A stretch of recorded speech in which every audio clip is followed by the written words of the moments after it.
Assalamualaikum warahmatullahi wabarakatuh. Saya Dewa Rahmat Pratama ingin menjelaskan tentang sumber-sumber ilmu pengetahuan. Sumber dalam Kamus Besar Bahasa Indonesia diartikan sebagai asal. Sebagai contoh, sumber mata air berarti asal dari air yang berada di mata air itu. Dengan demikian, sumber ilmu pengetahuan adalah asal dari ilmu pengetahuan yang diperoleh manusia. Jika membicarakan masalah asal, pengetahuan dan ilmu pengetahuan tidak dibedakan, karena dalam sumber pengetahuan juga terdapat sumber ilmu pengetahuan.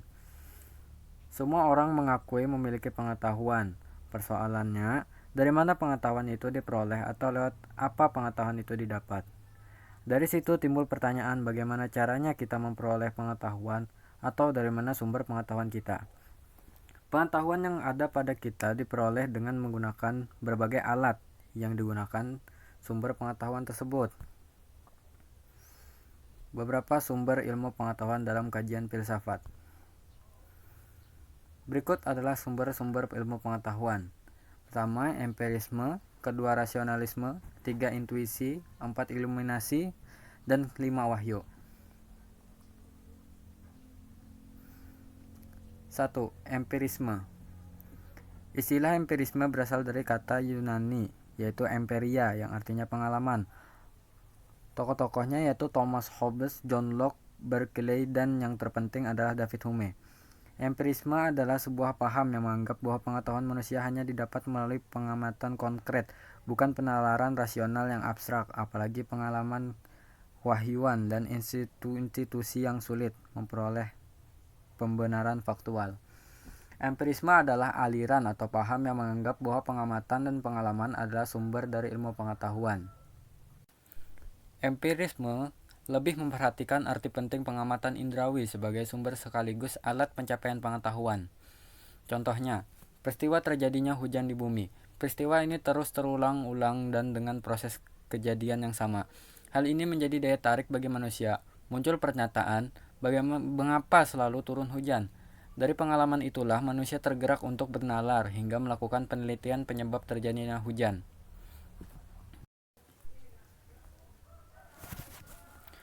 2. Rasionalisme. Rasionalisme merupakan sebuah aliran yang menganggap bahwa kebenaran dapat diperoleh melalui pertimbangan akal.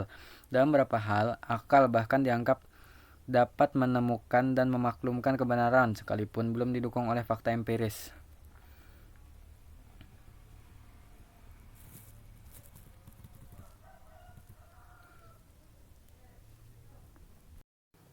Aliran ini menyatakan bahwa akal adalah dasar kepastian pengetahuan. Pengetahuan yang benar diperoleh dan diukur dengan akal.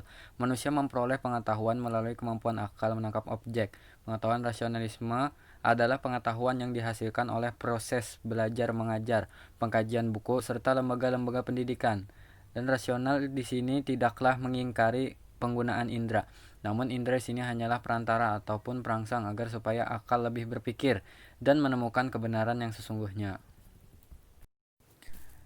Singkatnya, rasionalisme adalah paham yang menganggap bahwa kebenaran itu harus dibuktikan dengan akal atau rasio. 3. Intuisi. Intuisi merupakan sumber pengetahuan yang tidak menentu dan didapatkan secara tiba-tiba. Terkadang kita sebagai manusia, ketika dihadapkan dengan suatu permasalahan, otak akan berpikir dengan sangat keras untuk menemukan solusi dari permasalahan tersebut. Dalam kondisi tertentu, terkadang semakin kita berusaha untuk memecahkan masalah, semakin sulit untuk menemukan solusinya. Tapi dalam kondisi yang berlawanan, ketika kita tidak sedang berpikir untuk menyelesaikan masalah dan melakukan aktivitas-aktivitas, kita seakan-akan terpikirkan solusi untuk permasalahan. Solusi itu muncul tiba-tiba dalam benak kita tanpa sedikit pun kita menjadwalkan atau berusaha mencarinya. Hal yang demikian bisa dikatakan sebagai intuisi.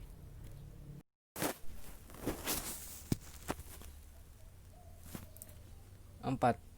Iluminasionisme. Dalam bahasa filsafat, iluminasionisme berarti sumber kontemplasi atau perubahan bentuk dari kehidupan emosional untuk mencapai tindakan dan harmoni. Bagi kaum Misraki, yang disebut hikmah bukan sekadar teori yang diyakini, melainkan perpindahan rohani secara praktis dari alam kegelapan yang di dalamnya pengetahuan dan kebahagiaan merupakan sesuatu yang mustahil ke cahaya yang bersifat akali, yang di dalamnya pengetahuan dan kebahagiaan dicapai bersama-sama. Karena itu, menurut mazhab Isyraqi, sumber pengetahuan adalah penyinaran, yang itu berupa semacam hats yang menghubungkan dengan substansi cahaya. Terminologi Syaraqi memiliki banyak arti, diantaranya terbit dan bersinar, berseri-seri, terang karena disinari, dan menerangi.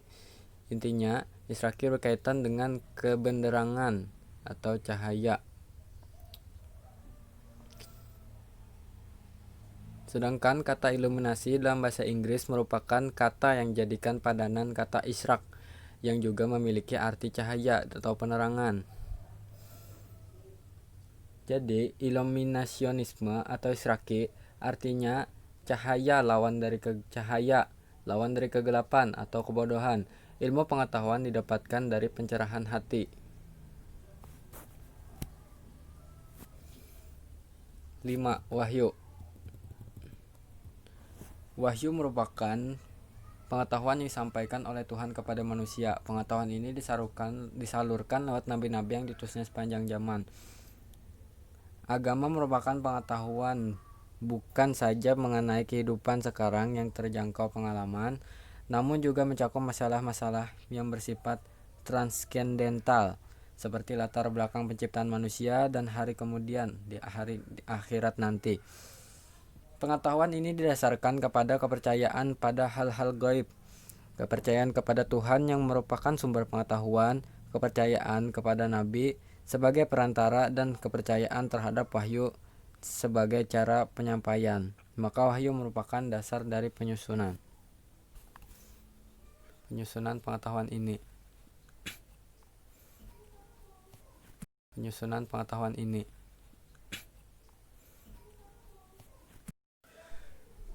Sekian yang dapat saya sampaikan. Jika ada salah kurang mohon maaf. Wassalamualaikum warahmatullahi wabarakatuh.